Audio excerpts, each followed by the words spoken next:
अगर किसी जीव के अंदर अहंकार आ जाता है तो भगवान उसको नष्ट कर देते हैं।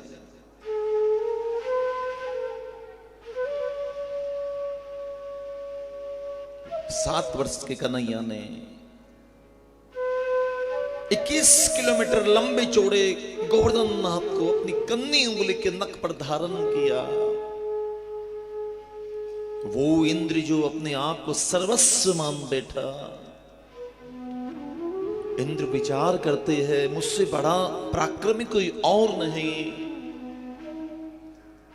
इस समुची वसुधा की वैभव का एकमात्र भोक्ता मैं हूं, मैं सर्वस्व हूं, मैं जय हूं,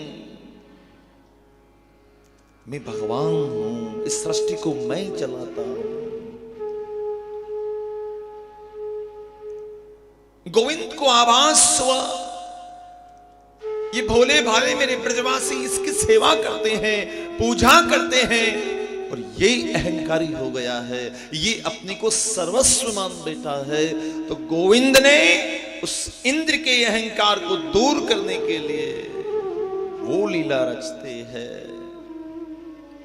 उस गोवर्धन नाथ को अपनी कन्नी उंगली के नख पर धारण करते हैं, आभास कराते हैं कि तुम कुछ भी नहीं हो, जो कुछ भी हूं केवल मैं हूं, इस सृष्टि को मैं बनाता हूं। पद मिलता, प्रतिष्ठा मिलती, वैभव मिलता, संपत्ति मिलती, ये सब मेरी कृपा से मिलता है। बिना मेरी कृपा के एक पत्ता तक नहीं हिलता। और इंद्र तुम अपने आप को सर्वस्व मान बैठे हो, अब हम तुम्हारा अहंकार रहने नहीं देंगे। आभास कराया उस इंद्र को।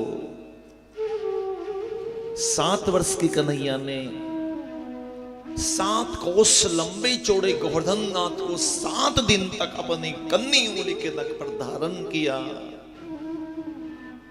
लौट कर आए सैनिक दृश्य को देखा आश्चर्यचकित हो गए।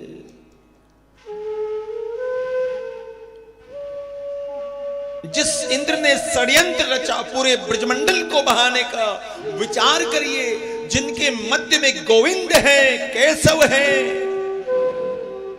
कौन उसका बाल महका कर सकता है? कौन उसका कुछ बिगाड़ सकता है? आवास हुआ, सैनिक दौड़कर पहुंचे इंद्र के पास, वृतांत श्रवण कराया और कहने लगे महाराज गजब हो गया, आपने जो षड्यंत्र रचा ब्रजमंडल को बहाने का वो फेल हो गया। हमें लगता है इन ब्रजवासियों के मध्य में एक 7 वर्ष का सा एक बालक खड़ा है, श्याम वर्ण की कांति है, घुंघराली जिसके बाल है, फेट में जिसकी मुरली फंसी है, वो स्मित हास्य करता है। सच कहे महाराज, उसकी झांकी को देखने के बाद ऐसा लगता है उससे नजरें ना हटाएं।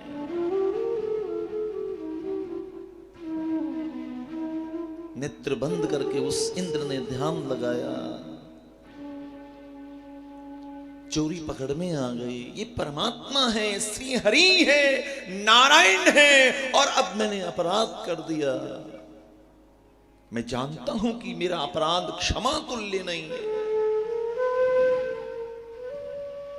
लेकिन जो गोविंद पूतना जैसी राक्षसी को क्षमा कर सकते हैं,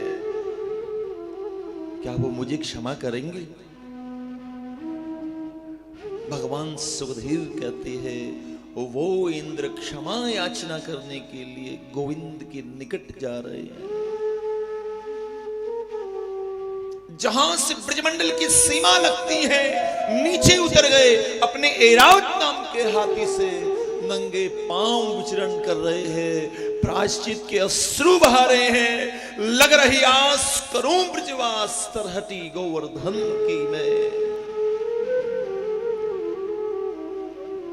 अब जीवन की कोई आकांक्षा नहीं है। मैंने अपराध किया, मैंने गलती की, लग रही आस करूं ब्रजवास। अब मुझे स्वर्ग का सुख नहीं चाहिए, ये पद नहीं चाहिए, ये प्रतिष्ठा नहीं चाहिए, ये वैभव मेरे क्या काम का है जो मुझे गोविंद से वंचित करता है। वो सुख मेरे क्या काम का है जो मुझे गोविंद से, हरि नाम से विमुख कर दिया। अब केवल एक ही आकांक्षा है, जीवन की एक ही उम्मीद है, जीवन की एक ही आस है, बचा हुआ सारा जीवन गोविंद की सेवा में निकल जाए, कृष्ण के सन्निधि में निकल जाए, उम्मीद लेकर गोविंद के निकट पहुंचे। साष्टांग दंडवत कर रहे हैं वो इंद्र भगवान सुखदेव लिखते हैं, विशुद्ध सत्वम तव धाम शांतम माया मयोयम गुण संप्रवाहो। 12 श्लोकों में गोविंद की स्तुति करते हैं, गोविंद की कृपा का बखान करते हैं। भगवान सुखदेव कहते हैं, कृष्ण ने एक शब्द तक नहीं कहा इंद्र से कि तुम्हें क्षमा कर दिया। आश्चर्यचकित हुए राजा परीक्षित कि हे देव, गलती तो उस विधाता ब्रह्मा ने भी की थी, कृष्ण के सखाओं को चुरा कर ले गए, बछड़ों को चुरा कर ले गए। गलती इंद्र ने भी की है, पूरे ब्रजमंडल को बहाने का षड्यंत्र रचा है। इंद्र से भी अच्छी स्तुति ब्रह्मा ने की थी। भगवान की लीलाओं का, भगवान की छवि का, भगवान की कृपा का गुणगान इंद्र से भी अच्छा ब्रह्मा ने किया था, लेकिन भगवान ने ब्रह्मा से एक शब्द तक नहीं कहा कि तुम्हें क्षमा कर दिया या नहीं किया।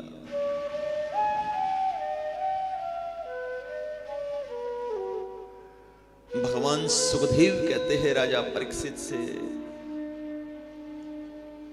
गलती दोनों ने की है, लेकिन दोनों की गलतियों में भिन्नता देखिए। एक की गलती में सुयोग है, दूसरी की गलती में वियोग है। ब्रह्मा ने गलती की, कृष्ण के सखाओं को, बछड़ाओं को चुरा कर ले गए। वो सारे के सारे सखा, सारे के सारे बछड़े 1 वर्ष तक गोविंद से विमुख रहे।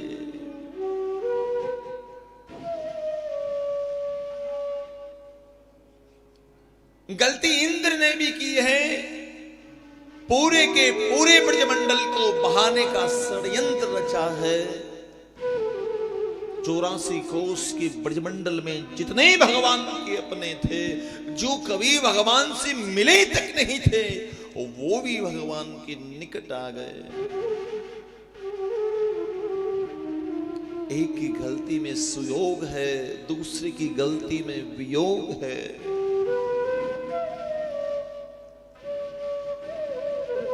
इसलिए भगवान ने इंद्र को क्षमा कर दिया, ब्रह्मा को कभी भगवान ने क्षमा नहीं किया।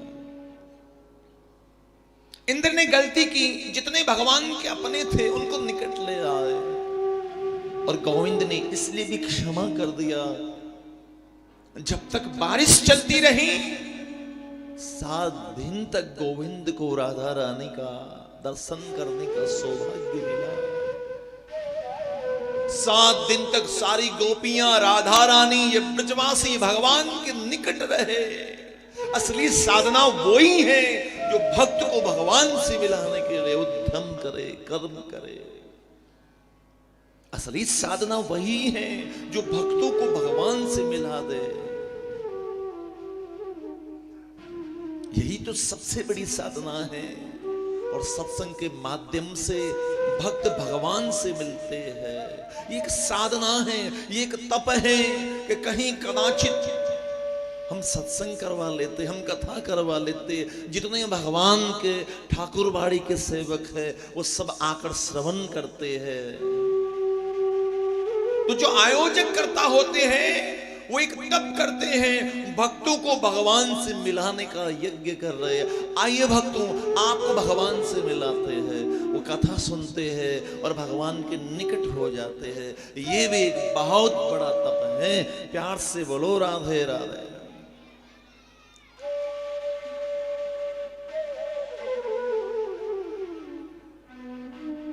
भगवान सुखदेव कहते हैं राजा परीक्षित से,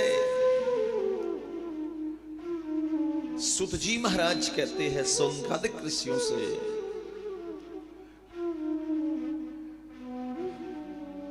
इंद्र प्रायश्चित करना चाहते हैं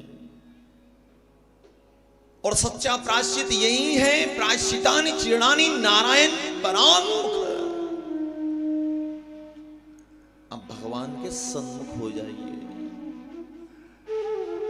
आपसे त्रुटि हो गई, आपसे अपराध हो गया और आप सही मायने में प्रायश्चित करना चाहते हैं तो भगवान के निकट चले जाइए।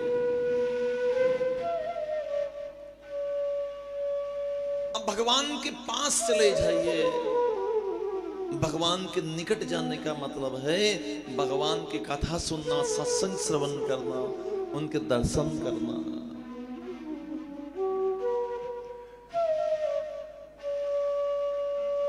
भगवान ने इंद्र को क्षमा किया क्योंकि उन्होंने भगवान के भक्तों को मिलाने का कार्य किया। सारे के सारे ब्रजवासी आनंदित है। उनके मध्य में गोविंद है, उनके मध्य में राधा रानी गोविंद को दर्शन दे रही है और गोविंद उन्हीं राधा रानी की कृपा से गोवर्धन नाथ को धारण करते हैं। जितने ब्रजवासी थे सारे के सारे ब्रजवासियों ने गोविंद की मदद की। जब गोविंद ने गोवर्धन नाथ को उठाया तो सारे के सारे ब्रजवासियों ने अपनी अपनी लकड़ियां गोवर्धन नाथ के नीचे लगा दी। सारे के सारे ब्रजवासियों ने, गोविंद ने कन्नी उंगली के ऊपर गोवर्धन नाथ को उठाया, ब्रजवासियों ने अपनी अपनी लकड़ियां लगाई। मतलब क्या? भगवान सुखदेव कहते हैं कोई भी व्यक्ति बड़ा कार्य करता है, सत्कर्म करता है तो सबको उसका सहयोग करना चाहिए। ब्रजवासी ये संदेश दे रहे हैं, अपनी लकड़ियां लगाकर संदेशित कर रहे हैं, सत्कर्म कोई भी करे तो हमेशा उसकी मदद करनी चाहिए। ब्रजवासी जानते हैं कि हमारी लकड़ियों से कुछ नहीं होने वाला है, फिर भी वो सहयोग कर रहे हैं, फिर भी वो मदद कर रहे हैं। कंधे से कंधा मिलाकर गोविंद के निकट खड़े हैं, गोविंद के समक्ष खड़े हैं। ब्रजवासी ये सोच रहे हैं कहीं हमारा लाला अकेला ना पड़ जाए, कहीं हमारा गोविंद अकेला ना पड़ जाए। इसलिए शास्त्र कहते हैं सत्कर्म करने वाले हर उस व्यक्ति की मदद करनी चाहिए जो सत्कर्म करता है। यही सबसे बड़ा प्रयोजन होता है कि कहीं साधना के सोपान में, अध्यात्म के उस सोपान में हमारा अर्थ लग जाए, हमारे साधन जुड़ जाए, हमारा श्रम लग जाए। ये सबसे बड़ा सोपान है। भगवान सुखदेव कहते हैं राजा परीक्षित से, आज कृष्ण बलराम गैया चराते चराते ज्यादा दूरी पर आ गए।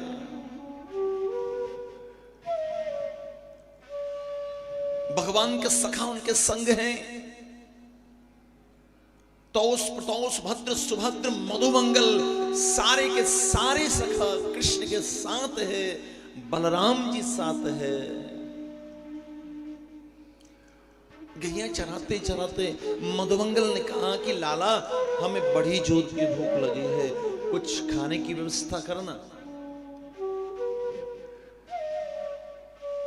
भगवान कहने लगे कि देखो मधुमंगल, अब हम इतनी दूरी पर आ गए, ऐसे में हम तुम्हारे लिए क्या लेकर आए।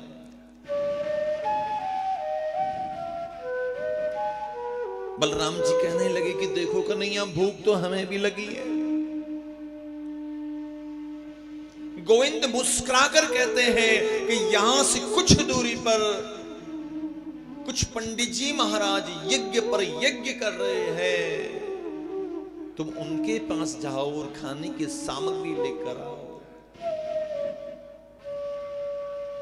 भगवान सुखदेव कहते हैं, शिष्य तो भगवान के सखा तो आज्ञा में अनुगत हैं, झुंड का झुंड बनाते हैं, तो यज्ञ कर रहे ब्राह्मणों के घर की तरफ निकल पड़ते हैं। भगवान सुखदेव कहते हैं कि ये ब्राह्मण शास्त्र में निष्ठांत थे, विद्वान थे, लेकिन उनको अहंकार था कि हम सबसे बड़े ज्ञानी हैं, हम ब्रह्म ज्ञानी हैं, हमसे बड़ा कोई ज्ञानी नहीं है। ज्ञान था उनके पास लेकिन प्रेम नहीं था।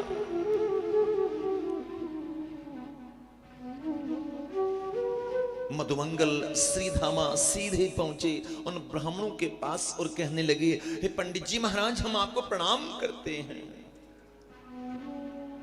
आज है ना कृष्ण बलराम गैया चराते चराते कुछ ज्यादा दूरी पर आ गए, उन्हें बड़ी जोर की भूख लगी है, कुछ खाने की व्यवस्था कर दो ना। इस बात को सुनते ही उन ब्राह्मणों को गुस्सा आ गया, वो कुपित हो गए। कौन कृष्ण बलराम जो गैया चराते हैं, पोखर का पानी पीते हैं, लौट जाओ यहां से, उनके लिए हमारे पास कोई रोटी नहीं है, कोई अन्न नहीं है। सूत जी महाराज कहते, सुनकादिक ऋषियों से भगवान के सखाओं के समक्ष कोई कृष्ण को अपमानित करे, अपवचन कहे, दुर्वचन कहे, ये सखा कैसे सहन कर सकते हैं? अच्छा नहीं लगा सखाओं को, लेकिन गोविंद ने यह भी सिखाया था कि ब्राह्मण देवता है, उनका सम्मान का पूरा पूरा ध्यान रखना है। खाली हाथ लौट कर पहुंचे कृष्ण के पास। कृष्ण दौड़कर मधुमंगल को गले लगाते हैं और कहने लगे कि मधुमंगल, अब तो मुझे भी भूख लगने लगी है, रोटी देना, मुझे भूख लगी है। मधुमंगल कहने लगे, कन्हैया तुम रोटी की बात करते हो? अरे उन पंडित जी महाराज ने हमारी प्रणाम तक स्वीकार नहीं की है और तुम भोजन की बात कर रहे हो। हे गोविंद, उन्होंने हमारे समक्ष आपको अपमानित किया है, प्रताड़ित किया है, ये हम फिर भी सहन कर लेते हैं,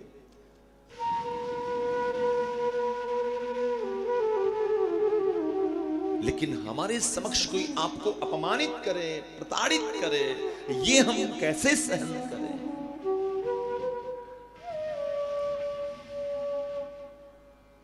गोविंद मुस्कुराकर कहने लगे कि अरे मधुमंगल,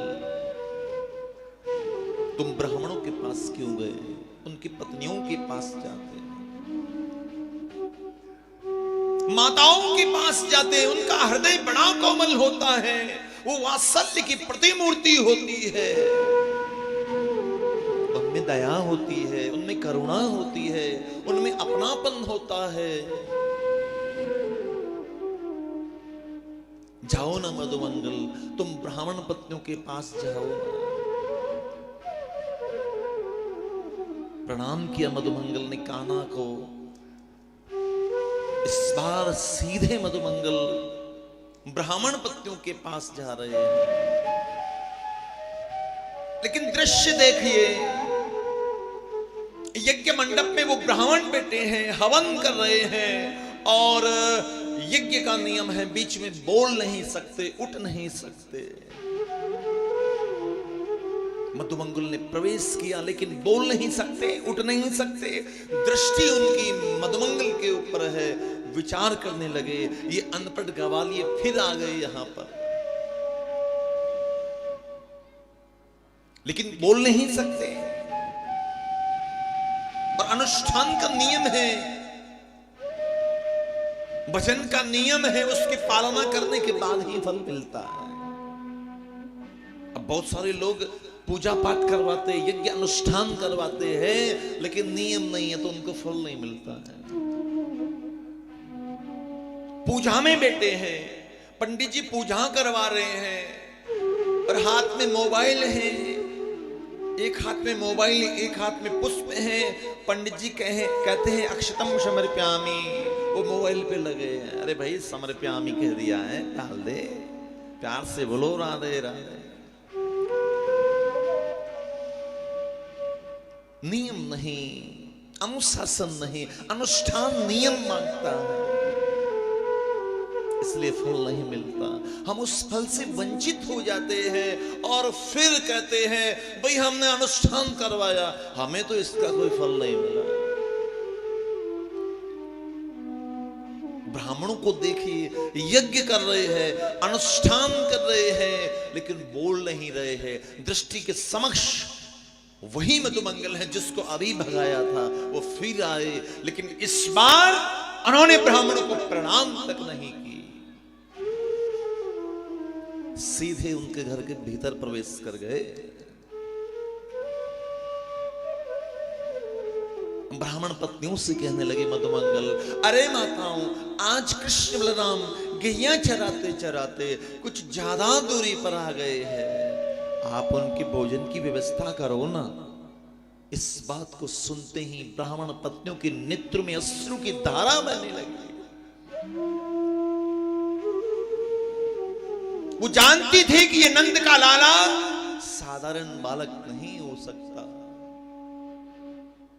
जिसका नाम लेने मात्र से दुख दूर हो जाता है, आनंद की प्राप्ति हो जाती है, मन उसके चरणों से जुड़ जाता है। वो भला एक साधारण बालक कैसे ही हो सकता है।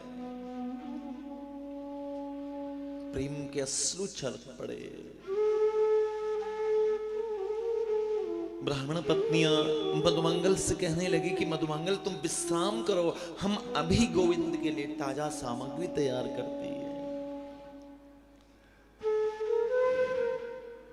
उन ब्राह्मण पत्नियों ने चूल्हा जलाया, ताजा सामग्री तैयार की,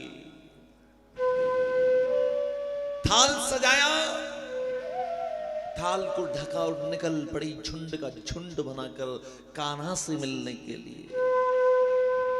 घर के बाहर निकली और घर के द्वार पर तो वो बैठे हैं, वो का मतलब है पति बैठे हैं। प्यार से बोलो राधे राधे। अब पुराने जमाने में जो पत्नियां होती थी ना, अपने पति का नाम सीधे सीधे नहीं लेती थी, ए जी ओ जी, या कोई भी बड़ा होता ना तो उसके नाम से संबोधन करती थी। आजकल की बात अलग है, पति पत्नी ऐसे बात करते हैं जैसे कोई भाई बहन बात कर रहे हैं। प्यार से बोलो राधे राधे।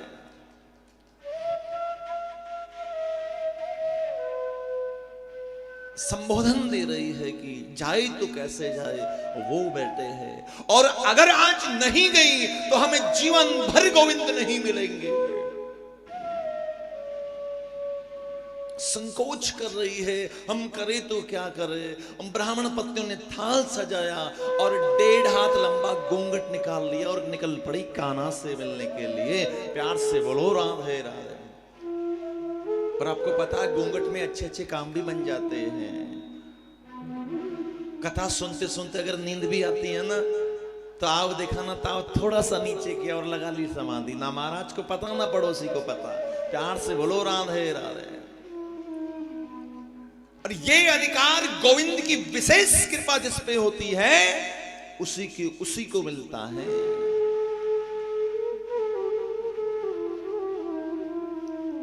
ब्राह्मण पत्नियों को देखिए, घूंघट निकाला उन्होंने, निकल पड़ी कान्हा से मिलने के लिए। दूर से देखा कन्हैया ने, प्रसन्न हो गए, मुस्कुराने लगे।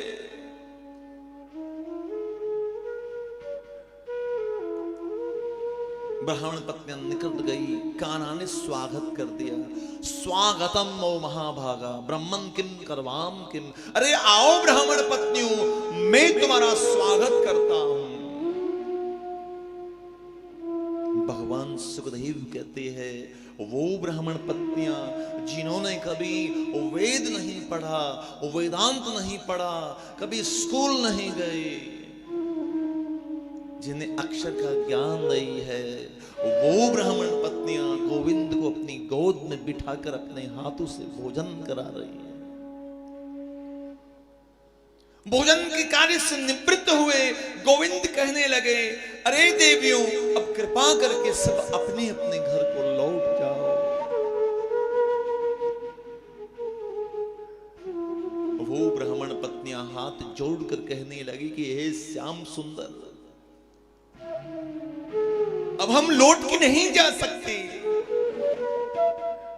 जब हम आपके पास आ रही थी तो हमारी पतियों ने इशारा कर दिया, जा तो रही हो लेकिन लौट के नहीं आना, आपने हमारी अवज्ञा की है, अब हमें वो स्वीकार नहीं करेंगे। अब हम जाएं तो किसके पास जाए, कौन हमें स्वीकार करेगा।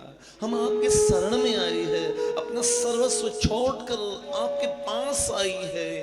हे देव, आप भी हमें भगा रहे हैं, आप भी हमें लौटने की कह रहे हैं। गोविंद मुस्कुराकर कहने लगे कि अरे देवियों, अब मेरी कृपा तुम्हारे ऊपर हो गई है, संसार वालों की चिंता छोड़िए, क्योंकि शास्त्र कहते हैं जहां पर कृपा राम की होई, ता पर कृपा करे सब कोई। सारा जग रूठे, एक तू न रूठा जाए।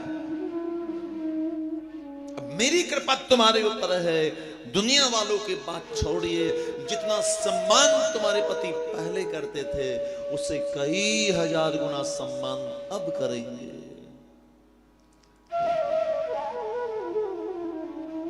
वो ब्राह्मण पत्नियां लौट कर घर आती है,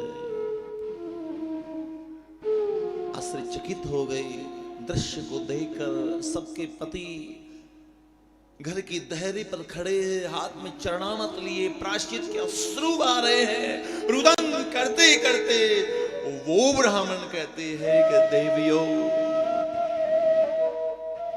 गुरु के समान तुम्हारा आदर करने का मन करता है। वेद पढ़ते पढ़ते हमारी कमर 3 जगह से टेढ़ी हो गई, लेकिन उस वेद के भोक्ता को हम जान नहीं पाए कि वो परमात्मा कैसा है। हम ज्ञानी तो थे लेकिन प्रेमी नहीं थे, हमारे पास प्रेम नहीं था।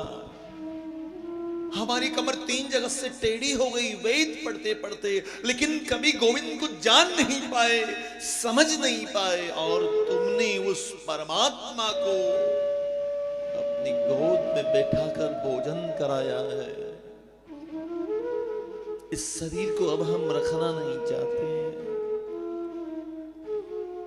हमने इसी वाणी से गोविंद को अपमानित किया है। अब हम मर जाना चाहते हैं। अब हम जीकर क्या करेंगे, अब हमें नहीं जीना है, हम मरना चाहते हैं।